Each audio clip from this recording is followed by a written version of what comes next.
Copreci es una empresa colaboradora con el máster en internacionalización de organizaciones desde el inicio. Empezamos primero contrastando con ellos el perfil de egresado, los contenidos y todo lo que iba a ser un poco la generalidad del máster.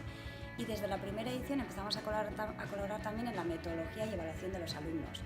Venimos cada año trabajamos con un reto de gestión real en ese momento para Copreci, donde nuestros alumnos participan en la resolución del mismo. Entonces nuestros alumnos aprenden desde la realidad y Copreci también está en contacto con gente de un perfil que puede resultar muy interesante para ellos. Todos ganamos y la verdad que vamos a seguir colaborando porque es una colaboración realmente interesante.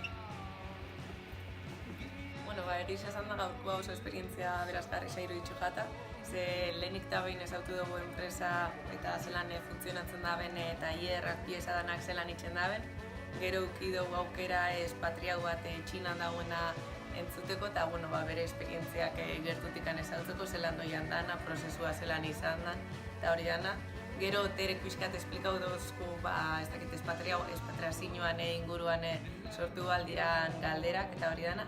Eta azkenik eduki dugu aukera txekiar edo han jefia zan txeko bat etorri da bere esperientzia kontatzera zelan Mexikon egondan bai jefe bezala eta hori oso berazgarri izan da, asko ikasi dugu holako enpresa batetik eta hori pixkat ezautzera zelan tratatzen daben pertsonekin, zelan funtzionatzen daben kooperatiba munduko enpresa honek eta langileekin eta hori zelan tratatzen daben.